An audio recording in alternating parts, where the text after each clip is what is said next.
Olá pessoal, sejam muito bem-vindos a mais um episódio do Anonimato Podcast, uma iniciativa do projeto Haja Comunicação, e agora sendo transmitido a partir de Lisboa, Portugal, do estúdio do Escolhas Produções. E hoje temos um convidado que conheci através do Eliseu Miranda, esse amigo que tem feito boas conexões e apresentado pessoas de relevância, pessoas que também têm desenvolvido projetos de impacto na sociedade. Eliseu, que é fundador do Escolhas, da Associação Escolhas, e é mais um parceiro do Anonimato Podcast. E hoje estamos com o João Barros, que foi a pessoa que o Eliseu fez esse contato e nos apresentou. O João Barros, que é diretor do Centro de Alojamento e Reinserção para Pessoas Sem Abrigo do Exército da Salvação, aqui em Lisboa. João, seja muito bem-vindo. Muito obrigado. Para a gente é uma honra poder ter você aqui. Hoje nós vamos falar um pouco sobre o Exército da Salvação. Não é uma instituição que está no anonimato, pelo contrário, é uma instituição que tem mais de 100 anos, não é? E tem muitos trabalhos desenvolvidos em todo o mundo, porém é sempre importante conhecermos um pouco da história, um pouco daqueles que estão inseridos nessas causas, né? E para iniciar, eu gostaria que você falasse um pouco sobre João Barros, sobre sua família, porque eu acredito que um trabalho desse, para ser bem desenvolvido, nós precisamos de um apoio da nossa família, mesmo que elas estejam ou não ligadas dentro da instituição, mas diretamente estão ligadas à nossa vida, a tudo que vem a decorrer aí nessas atividades. Por favor. Com certeza. Eu agradeço, antes de tudo, não é, Augusto, pelo convite, ao pastor Eliseu, também pela oportunidade de estar aqui convosco. Aprendi a conhecer-vos estes últimos 3 meses, eu creio que 3 ou 4 talvez, não me lembro qual foi a primeira vez, mas partiu mesmo de um contacto assim mesmo genuíno e ao longo destas semanas temos vindo a conhecermos e é um privilégio estarmos envolvidos juntos no trabalho, na obra do Senhor. Pronto, enfim, muito rapidamente, em termos de apresentação, sou casado, minha esposa chama-se Isabel, tenho um filho também, que ele próprio também já está casado, e nós, apesar de sermos portugueses, na realidade uma grande parte da nossa vida foi vivida fora de Portugal. Chegamos a Portugal em 93, e desde 93 foi na qualidade, e até aos dias de hoje continua a ser na qualidade de missionários da JOCUM, Jovens com uma Missão, que de alguma forma o Senhor nos tem dirigido tanto em ministérios de igrejas como em ministérios de instituições sociais. A nível da JOCUM, o nosso envolvimento, para quem tem uma ideia do que a JOCUM já desenvolve a nível internacional, sempre foi muito virado para o trabalho da proclamação da palavra, o evangelismo, não é? Treinamento também, cursos de formação na área do discipulado, e também em ministérios de misericórdia. Mas no que me diz respeito a mim e à minha família, se pudermos assim focar um bocado mais, porque tem muito a ver com quem nós somos, muito mais do que aquilo que fazemos. Uma coisa sempre liga à outra, e Deus tem esta habilidade de despertar vocação dessa forma, não é? Sempre, eu e minha esposa, a minha família, sempre estivemos muito envolvidos em ministérios de compaixão. E esses ministérios de compaixão têm-se concretizado sempre numa ótica de levar comunidades de fé, igrejas locais, a serem relevantes nas suas comunidades locais, nas suas localizações, nos seus bairros, porque o nosso entendimento é que o Evangelho é 100% espiritual, mas também é 100% social. Não existe uma dimensão social ou uma dimensão espiritual. Existe o Evangelho puro e duro. Um Evangelho de compaixão, um Evangelho que proclama a palavra, mas que abraça o necessitado. E daí nós entendermos que aquilo que fundamenta toda a sociedade parte da palavra de Deus. Nós poderíamos ir até aos inícios, não é? Quando Moisés escreve os 10 mandamentos, e entendemos que ali não é só uma teoria, uma teologia, uma espiritualidade, não, estamos a falar ali dos fundamentos por uma nação, uma sociedade, como aquela deve viver, como aquela se deve relacionar. Então isso sempre mexeu muito comigo e com a minha esposa, de nós de alguma forma levarmos este entendimento à igreja local de que ela, sendo o que é em Cristo, ela é relevante para a sua comunidade local, é relevante para a sociedade, e a sociedade é transformada através da palavra de Deus, mas usando o canal que Deus escolheu, os seus discípulos, não é? A Igreja de Cristo. Interessante, e é bom ver que tem tudo a ver com o que você continua desenvolvendo dentro da instituição, né, do Exército da Salvação. Sim. Que inclusive começou com o nome Missão Cristã. Né? Exatamente. Então é uma missão cristã, sim. Né, também. O fundador do Exército de Salvação era um evangelista. Tão simples como isso. A história às vezes leva-nos a evolução, vamos assim dizer, né? Os anos leva muitos a esquecerem dos princípios, não é? Mas o princípio do Exército de Salvação era um homem proclamar o Evangelho nas ruas na Inglaterra. E ele entendia claramente que a compaixão iniciava com o arrependimento. Isto até pode assustar hoje em dia, não é? Desenvolver compaixão, fala-se mais de solidariedade social do que compaixão. Mas William Booth era muito claro, era um pastor que proclamava o Evangelho nas ruas, e ele chamava as pessoas a um entendimento de que elas necessitavam de Cristo, e era o fundamento para toda a transformação das suas vidas. E a base é a família, né? Eu vi que William Booth, ele fundou juntamente com a sua esposa, exatamente, né? O Exército da Salvação, exatamente, abrindo aí uma guerra contra a pobreza, contra a miséria, contra o pecado. Exatamente, não é? Exatamente. Interessante isso. E uma outra coisa interessante que eu gostaria de pontuar aqui, eu cursei marketing. No marketing tem os 3 P's, né? Preço, produto e praça, né? E no Exército da Salvação eu vi que tem um dos lemas que são 3 S's, né? Que é sopa, sabão e salvação. Sim, né? sim. Explica um pouco para nós a respeito desses 3 S's. A visão do Exército de Salvação, que é uma visão que nós acabamos por reconhecer os fundamentos na palavra de Deus, tem a ver com uma visão holística do ser humano.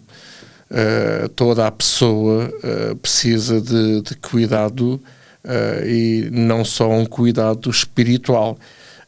Se uma pessoa está a morrer à fome, naturalmente iremos providenciar comida. Se uma pessoa está numa situação desabrigada, sem nenhumas condições dignas de vida, naturalmente que irá-se providenciar higiene, roupa, alojamento, enfim, tudo aquilo que é necessário à dignidade do ser humano. Mas entendemos também que tudo isso não é suficiente. Eu tinha deixado até para o fim aqui uma citação do William Booth, mas já que está a tocar nesse assunto, eu até vou referi-la. William Booth, no final do século XX, do século XIX, peço desculpa, Ele escreveu um livro, porque na altura a Inglaterra era uma nação que estava a sofrer as consequências da industrialização. E então muita gente na rua, muita gente na miséria extrema. E ele então escreveu um livro que traduzido seria deste género: Na Mais Tenebrosa Inglaterra e o Caminho da Saída, que em inglês é In Darkest England and the Way Out. Este foi um livro que ele escreveu em 1890. E ele dizia o seguinte já: para salvar um homem não basta vestir-lhe um par de calças novas, dar-lhe um trabalho regular ou mesmo dar-lhe uma educação universitária. Ele dizia: essas coisas estão todas fora do homem, e se o interior permanece inalterado, você desperdiçou o seu trabalho.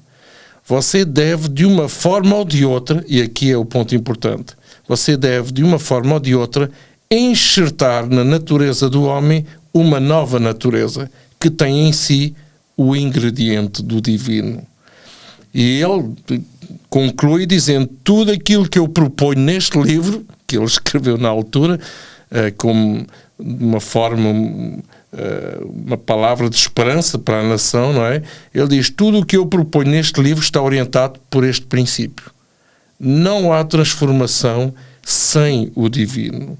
Não há transformação do ser humano ou de uma comunidade local ou numa sociedade sem o ingrediente divino, isto é, Deus.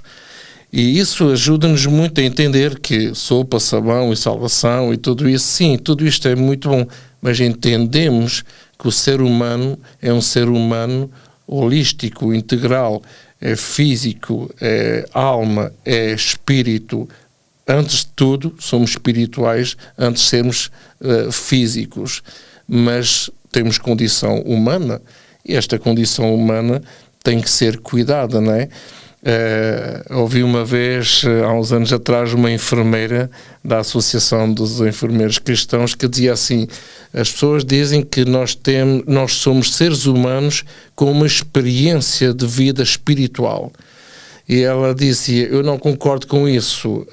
Ela referia: nós somos seres espirituais com uma experiência de vida humana. Que interessante, né? Entendermos que antes de sermos humanos somos seres espirituais. Isso muda tudo, porque não podemos uma vida inteira estar a tentar fazer alguma coisa na nossa vida e nunca chegar lá, porque não estamos a bater na tecla certa ou não estamos a intervir no lugar certo. Sim. Nós estamos a falar de uma instituição que tem mais de 100 anos, né, de fundação e que se expandiu para todo mundo, né? Sim. Como foi essa expansão, né? Acredito que você sabe a história, né? E também como que foi inserido o trabalho em Portugal. Sim, a necessidade atrai o milagre. E o Exército de Salvação entrou aqui no início dos anos 70, aqui mesmo muito perto, inclusive. Bem, muito perto não, foi primeiro na zona do Porto, mas depois expandiu-se rapidamente para aqui em 1974, por aí, antes da Revolução. E foi nessa altura que, sim, começou-se a desenvolver todo um trabalho de apoio à comunidade, que as igrejas começaram-se a estabelecer e pessoas começaram-se a converter e começaram-se a envolver no ministério, sim. E hoje em dia, portanto, estamos de norte a sul do país com as mais diversas áreas de intervenção, né? Lares de terceira idade, centros de acolhimento para crianças de risco, centros de dia, apoio domiciliário, centros comunitários, centro de alojamento temporário, que é aquele onde eu estou, aqui em Chabregas, e sem falar de todo o trabalho que as igrejas locais já desenvolvem sem este formato institucional, vamos assim dizer, não é? Sim. Portanto, é diversificado.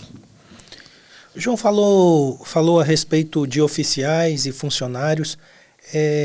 qual é a diferença dessas posições dentro da Sim. instituição e como que é feito o recrutamento dos oficiais? Sim. Existem soldados também, pelo que eu vi, né? Exato. Como que é feito esse recrutamento e qual a diferença das posições? Exato.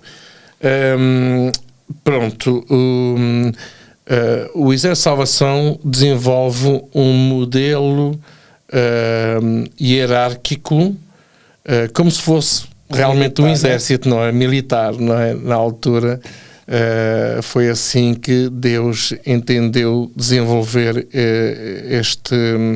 esta cultura de igreja, este modelo de igreja, da mesma forma como em outras igrejas evangélicas existem pastores, diáconos, o presbitério, enfim, membros da igreja.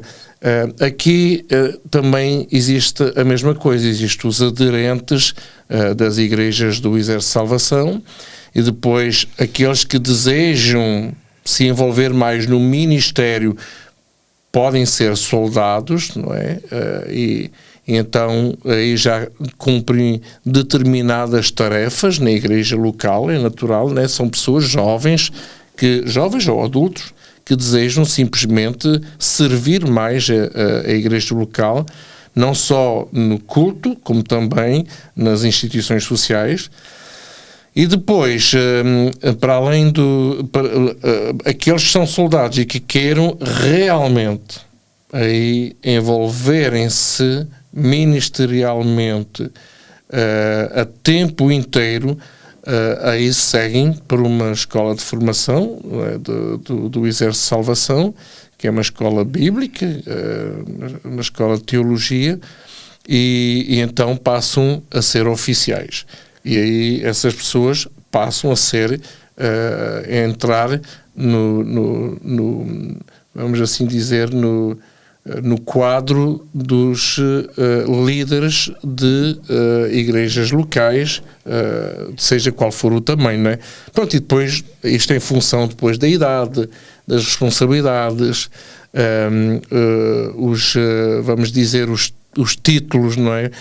Às vezes as pessoas brincam com esta questão dos títulos, mas é mais uma terminologia. Então, as pessoas seguem, né, de capitão para majores, coronéis, e pronto. E a função máxima é a de general, portanto, ainda agora há pouco tempo foi eleito o novo líder mundial do Exército de Salvação, que isto é cada 4 anos, podem até ser renovados, mas quando deixa de ser general, passa a ser soldado outra vez, numa igreja local do Exército de Salvação. Portanto, assim termina a carreira, vamos assim dizer, de um líder do Exército de Salvação. Por muito alto ele possa subir, ele termina soldado na mesma. E então é esse o processo. Nas instituições sociais já não estamos a falar só destas funções mais, vamos dizer, eclesiásticas. Sim, é interessante, né, conhecer um pouco dessa história do Exército da Salvação e tudo a ver, né, a questão da formação teológica, né, para ser inserido, a chegar a ser oficial. Exatamente. Muito interessante sim. saber a respeito, né? E se tratando mais daquilo que você faz parte, que você está ativo agora, né, que é o Centro de Acolhimento para pessoas sem abrigo, né? Sim. Como que é desenvolvido, quais as tarefas desenvolvidas dentro do Centro de Acolhimento, qual é o objetivo do Centro de Acolhimento? Ainda antes de responder à sua pergunta, Augusto, eu queria salientar aqui uma dimensão que para mim é bastante relevante.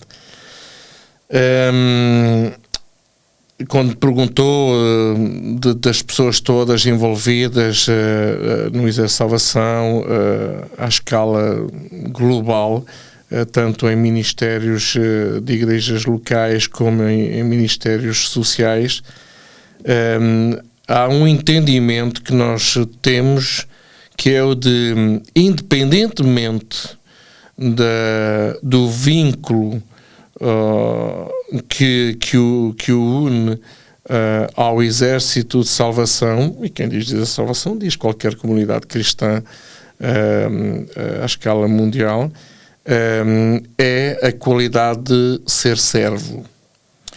Portanto, seja como funcionário, remunerado ou não remunerado, contratado ou não contratado, com contrato efetivo ou contrato temporário, seja qual for o vínculo, seja como voluntário, seja como estagiário, o denominador comum é ser servo, é estar disposto a servir.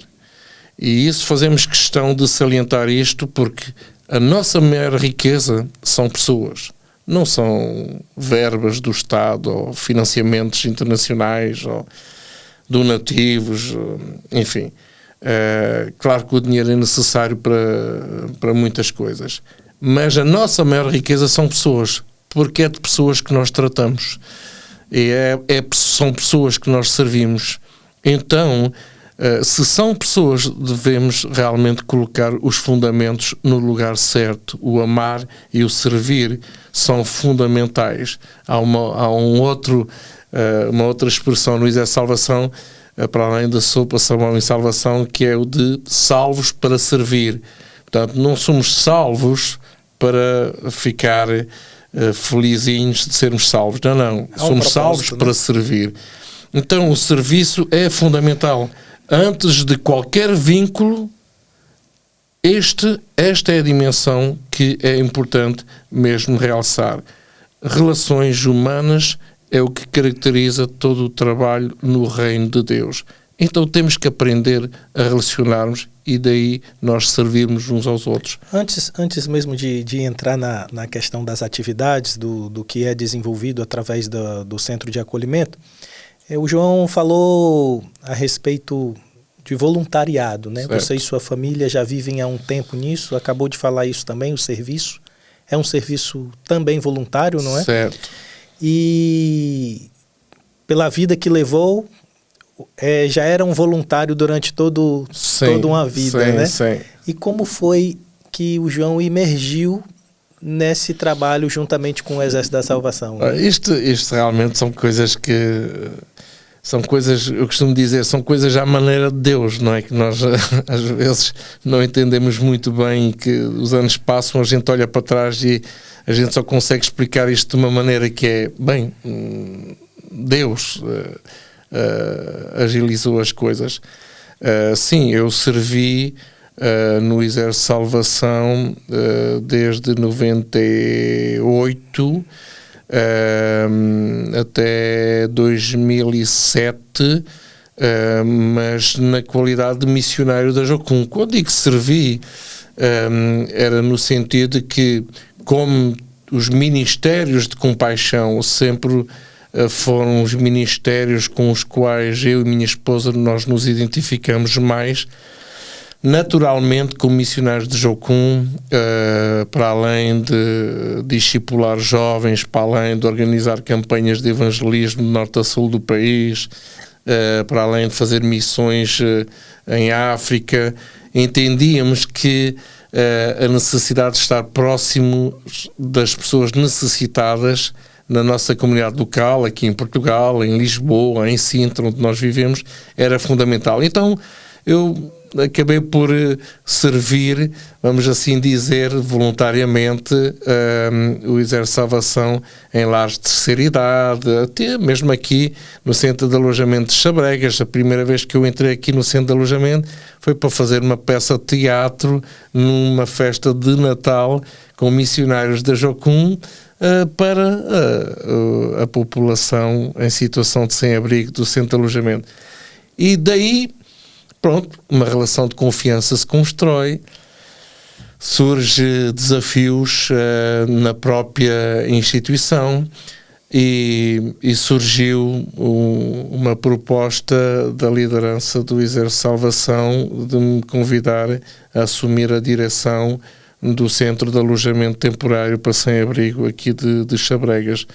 E eu, como sou uma pessoa que gosta de estar próximo dos outros, não gosto de estar a fazer com paixão a partir de um gabinete, Então, no início ainda foi a meio tempo, mas depois, sim, entendi que era uma expressão de Deus junto desta comunidade, sim. E foi assim que surgiu, para responder à sua pergunta, foi assim que surgiu esta proposta. Muito bom. E como é que é o trabalho com os acolhidos? Sim.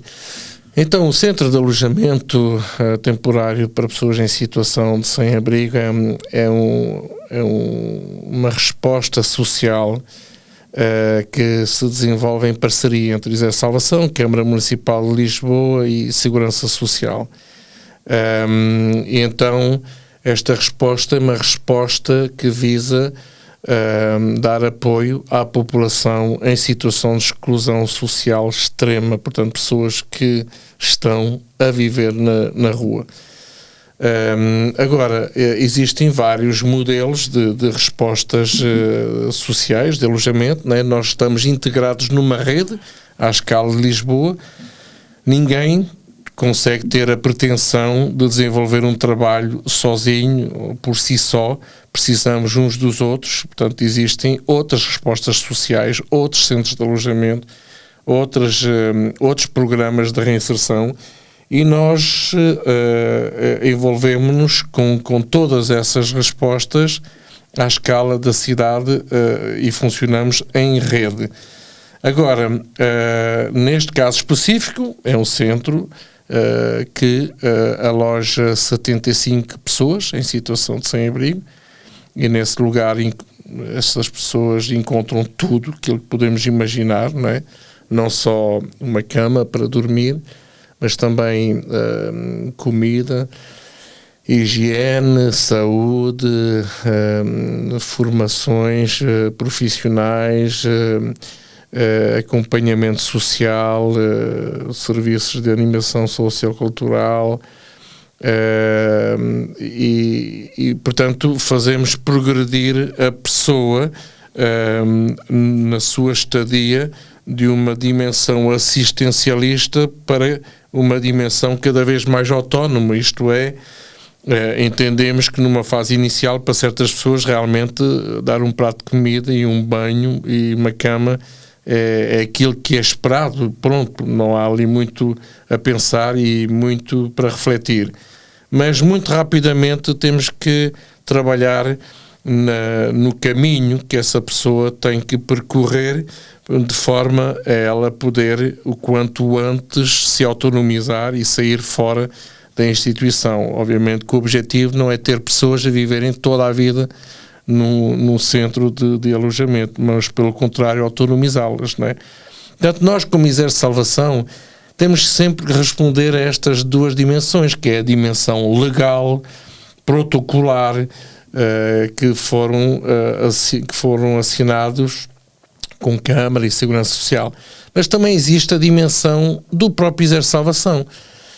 E neste sentido nós entendemos que as pessoas, ao serem encaminhadas para este centro, quer se envolvam só nas respostas assistencialistas como nos programas durante o dia, entendemos que estas pessoas têm de ser ensinadas a passarem de uma etapa das suas vidas para uma outra etapa das suas vidas, e logicamente nós, como cristãos, entendemos que essa transição tem de ser feita com Deus. E esse é um grande desafio, porque naturalmente a maior parte das instituições não se regem por um credo religioso, mas sim uma abordagem mais humanista, né? Do fazer bem ao próximo e tudo isso. Ok, tudo bem. E nós também fazemos isso, mas naturalmente pelo nosso testemunho pessoal, pelo testemunho de vários membros da minha equipa, entendemos que é o momento de revelar às pessoas realmente aquele que é o autor da transformação de vidas, não é? Então, em alguns casos, ficamos felizes pelos resultados e ficamos felizes por percebermos que essas pessoas entenderam que com Deus a vida muda por completo. Sem Deus pode entrar num ciclo que nunca mais acaba, e esse ciclo é o que nos leva muitas vezes a ver pessoas entrarem ali, arranjarem trabalho, voltarem a ter dignidade, até terem cursos de formação, construírem novos relacionamentos, mas ao fim de alguns meses, ao fim de alguns anos, vemos-os voltar outra vez à estaca zero. E entendemos que esse aí é um círculo vicioso do qual a pessoa tem muita dificuldade em se livrar. E daí o nosso entendimento, todo o nosso trabalho é feito a nível pessoal, social, profissional, e a dimensão espiritual cruza-se nessas dimensões todas. Entendemos que na dimensão pessoal a pessoa tem que desenvolver a sua autoestima, tem que ser restaurada a sua vida interior, não só a sua higiene, a sua alimentação, a sua saúde, não, vai muito mais além, né? Os seus pensamentos, a sua autoestima. Mas entendemos que logo a seguir a dimensão relacional é fundamental, e este tem sido um dos grandes desafios para as pessoas em situação de sem-abrigo. Elas muitas vezes, costumo dizer, fervem em pouca água. Então constrói rápido e destrói rapidíssimo. Então temos que trabalhar a dimensão relacional. Sim, é fantástico esse trabalho de reinserção, né, na sociedade, e eu percebi isso porque muitas vezes, erroneamente, até eu mesmo mencionei aqui, é a questão de sem-abrigo, de nomear como sem-abrigo. Certo. E você repetiu aí algumas vezes, pessoas em situação de sem-abrigo. Então não é uma situação permanente, assim queiram. Sim. E isso é muito fantástico. Temos aqui realmente as duas dimensões. Pessoas que se encontram numa situação de sem-abrigo, muito provisória, né? Uma pessoa que foi parar à rua. E volto a referir aqui para todos os nossos ouvintes: ninguém vai à rua por falta de dinheiro, por falta de casa, por falta de qualificações, de formação. Ninguém vai para a rua dessa forma. Não estou a dizer que estes ingredientes todos não possam provocar algo. Sim, pode provocar, mas não é a causa principal. A principal causa de pessoas que vivem em situação de exclusão social nas ruas, não só de Lisboa, mas de Londres, Nova Iorque, São Paulo, Rio de Janeiro. Estamos a falar de pessoas que sofreram rupturas familiares, rupturas relacionais com círculos de pessoas que naturalmente deveriam desenvolver um certo afeto. Então, quando falamos de pessoas em situação de sem-abrigo, uma coisa é a pessoa que se chateou com a sua esposa e nesse dia não quis ficar na sua casa e foi para a rua e dormiu na rua. Pronto, ok, tudo bem. Enfim, forma de falar. É uma situação de crise pontual e não é algo que caracteriza essa família. Outra coisa é a pessoa que já desenvolveu um estilo de vida de exclusão social.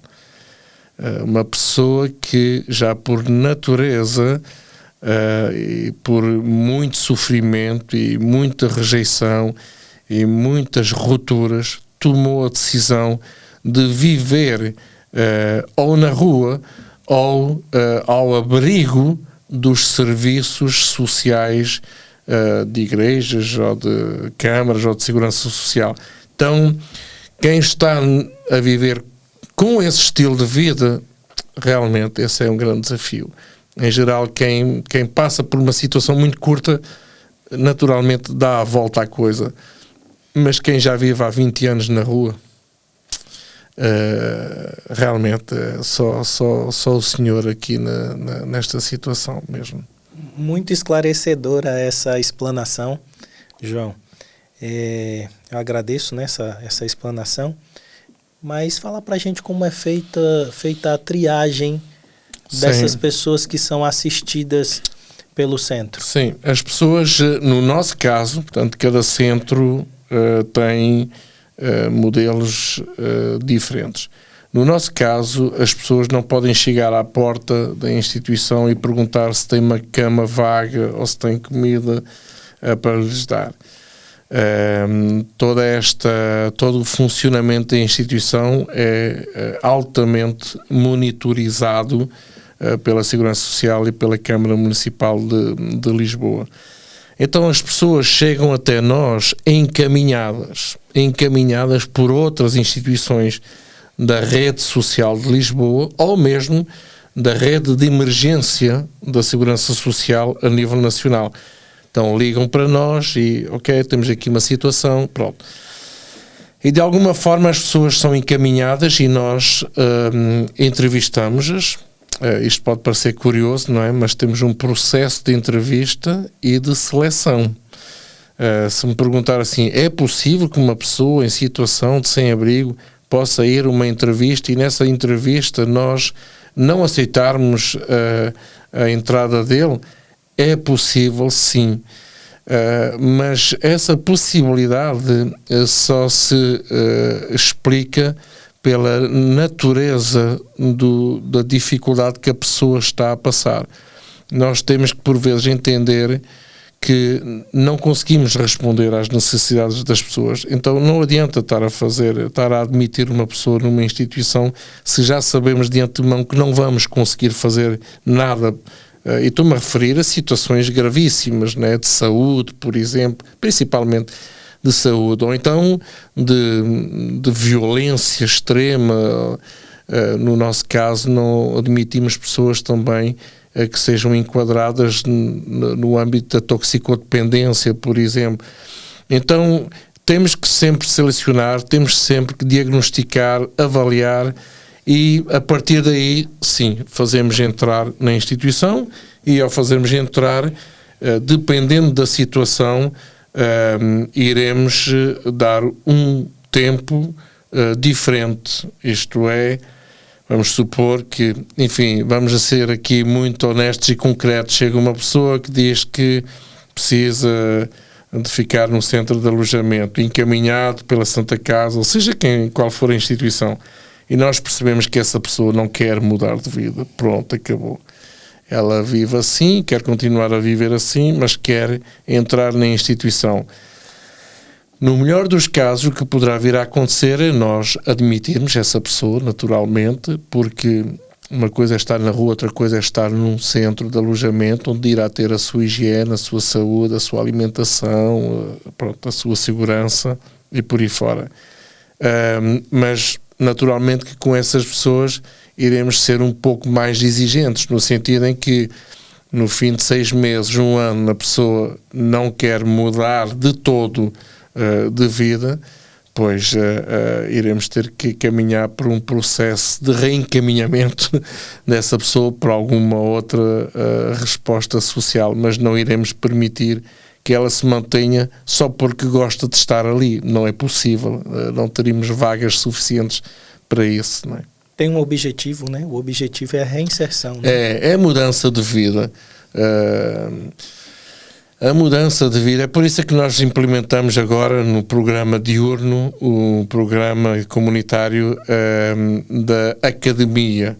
É uma academia focada na mudança de vida. Nós não temos nada contra uma pessoa, naturalmente, né? Somos chamados a amar e a servir, e portanto, se uma pessoa não quer mudar de vida, nós temos que respeitar e temos que continuar a amar e a servir da mesma forma, mas naturalmente entendemos que nós poderemos não ser a solução para a vida dessa pessoa e então, claro, teremos que ali meter um termo, não é? O maior desafio aqui, Augusto, é quando alguém nos diz assim: eu gosto imenso de estar aqui, eu amo estas pessoas todas, a comida é maravilhosa, os funcionários são fantásticos, o ambiente é maravilhoso, aqui encontrei a minha família. Nós até poderíamos ficar orgulhosos disto tudo, não é? Mas como é que essa pessoa depois vai viver a experiência da saída da instituição? Ele não vai querer sair nunca mais da instituição, não é? É um processo aí de gestação, né? De um Sem novo dúvida. homem, e depois é preciso cortar o cordão umbilical, não é? Isso é um desafio muito grande. Sim, Muito sim. grande mesmo. Eu li uma frase interessante, né, do fundador, que diz: enquanto homens passarem pelas prisões, entrando e saindo, eu lutarei. Enquanto houver um bêbado caído, enquanto houver uma jovem sem rumo, vagando pelas ruas, enquanto restar uma alma perdida sem a luz de Deus, eu lutarei até o fim. Eu lutarei. Esta frase que o fundador da Jocum pronunciou tem tanto mais força que... Do Exército, né? Fundador do Exército. Do Exército de Salvação, sim. Tem tanto mais força quando nós entendemos que foi no final da vida dele que ele disse isso. Muitos de nós temos aquela energia toda de lutar quando ainda somos novos e temos uma vida pela frente. Este homem estava há poucos meses de falecer e já com uma visão muito reduzida, e ainda proclama isto, não é? Que ele lutaria até ao fim da vida dele. Sim. E pela causa das pessoas, né? Entendendo que cada pessoa é uma criação de Deus, e isso é fantástico. Sim, e essa frase, eu penso que tem tudo a ver com compaixão, né? Sim, você sim. teve uma vida, como você falou, sempre com o coração voltado a serviços de compaixão. Sim. Como você define compaixão? Olha, Augusto, quanto mais pensamos nas coisas, às vezes parece que menos sabemos, não é? Como descrevê-la.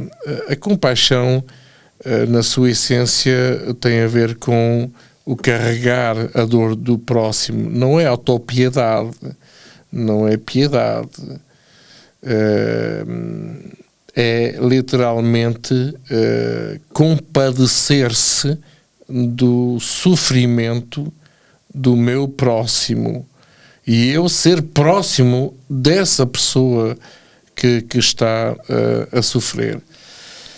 Nós somos muito pequeninos, ninguém tem a pretensão de dizer que é uma pessoa cheia de compaixão.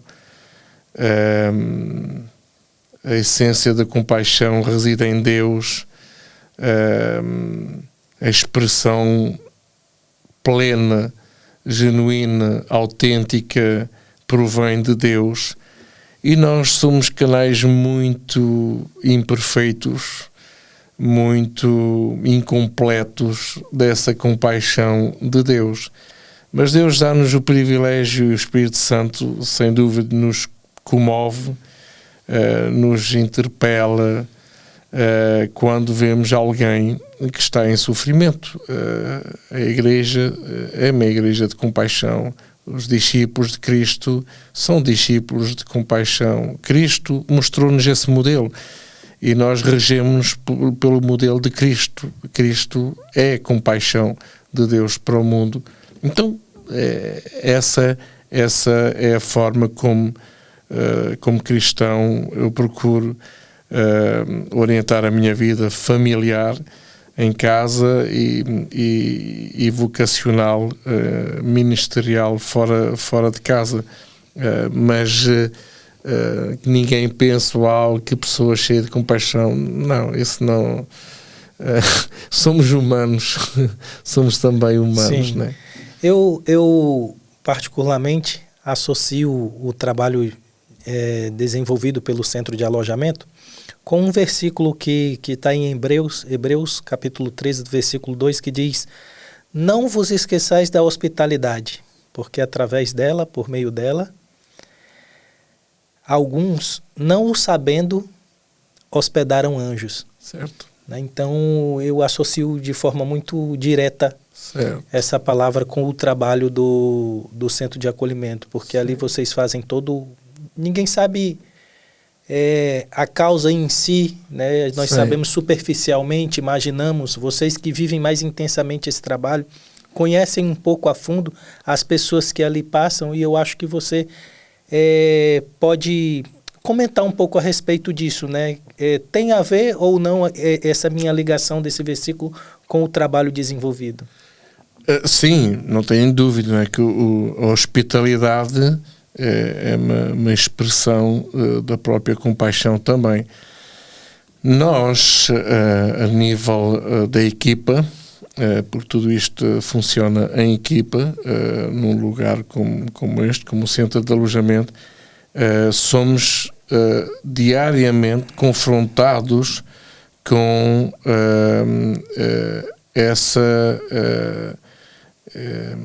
esse espírito que nos inclina para a hospitalidade e para a compaixão.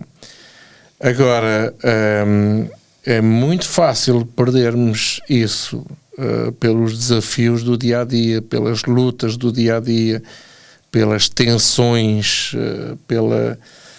pelas emoções, os conflitos que as pessoas vivem entre elas. Então nós, como funcionários, tanto faz ser equipa técnica como os funcionários dos serviços gerais, cozinha,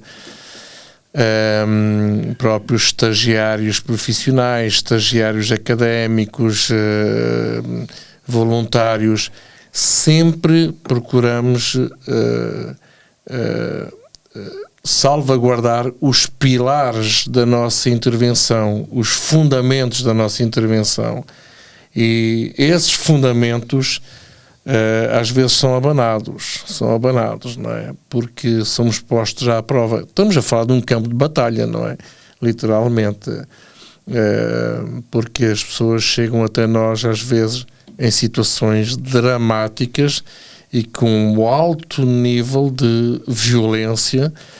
Então, se nós nos esquecermos que estamos ali para ser sal e luz, para hospedarmos as pessoas com a espiritualidade certa, com o espírito de servir adequado, nós podemos até cair na tentação de sermos mais humanos e humanos no sentido de falhar na nossa abordagem, não é? Portanto, esse é um cuidado que nós temos de sempre ter na equipa de trabalho, para que cada um possa também desabafar, não é? Cada funcionário possa também ser restaurado, não é?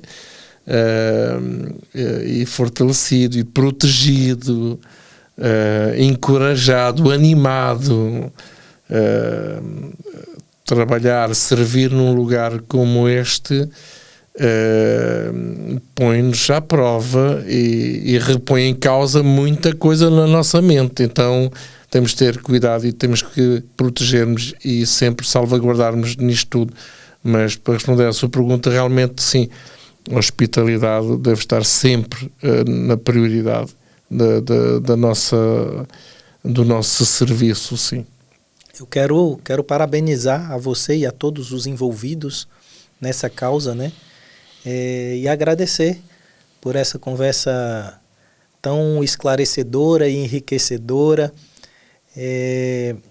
Mas antes de encerrarmos esse tempo, um tempo tão incrível, tão bom, eu gostaria que você compartilhasse com as pessoas uma palavra motivacional para que eles possam serem encorajados, cada um possa ser encorajados também a fazer algo em favor do próximo. Olha, eu posso terminar com uma outra frase do fundador do ISE Salvação, William Booth, e que acaba por ser um alerta mas ao mesmo tempo um desafio muito grande a todos os que hoje desejam servir a Deus, independentemente do lugar onde seja. Já no princípio do século XX, ele morreu em 1912, salvo erro, mas pouco tempo ainda antes, ele disse numa reunião a seguinte frase: o maior perigo deste século será a religião sem Espírito Santo, o cristianismo sem Cristo, o perdão sem arrependimento, a salvação sem regeneração, a política sem Deus e o céu sem inferno. Isto é uma frase extremamente dura, mas que nos leva a ter uma tomada de consciência bastante grande sobre as implicações desta frase. Alguma vez nós gostaríamos de viver cristianismo sem Cristo? Alguma vez pretenderíamos entender que a religião em si só é boa e que o Espírito Santo não é necessário? Que Deus nos livre de viver este tipo de vida, e que cada um de nós que pretenda servir o próximo e ter uma vida relevante para Deus, acima de tudo, não é para as pessoas, acaba sendo para as pessoas, mas por causa da nossa obediência e da nossa relação com Deus. Que nós possamos todos entender que somos desafiados a fazer a diferença nesta sociedade, neste tempo, neste mundo, mas com os alicerces certos: o Espírito Santo, Cristo, o viver uma vida de arrependimento, o sermos salvos, muito bem, mas regenerados, isto é, transformados, mudados, o ver Deus nas decisões que governam uma nação e o entendermos que existem os dois lados, não é? O lado da perdição e o lado da salvação. Então, que esta citação possa incomodar-nos a todos e ao mesmo tempo chamar-nos a todos a dar as nossas vidas enquanto vivemos nesta terra para a causa do Senhor. E esse é o meu apelo a todos os que nos estão a ouvir. Obrigado mais uma vez, João, pelo tempo disponibilizado aqui para bater esse papo e esclarecer um pouco sobre o trabalho, sobre o seu coração também. Parabéns pelo coração generoso, que haja sempre compaixão, né? E que você que está nos assistindo possa também ser despertado a ter uma vida de compaixão, de ação, e continue assistindo os nossos episódios, sendo edificado, e siga-nos nas redes sociais. Hoje estivemos aqui com o diretor João Barros, do Centro de Alojamento e Reinserção para Pessoas em Situação de Sem-Abrigo. Um abraço a todos e até o próximo episódio.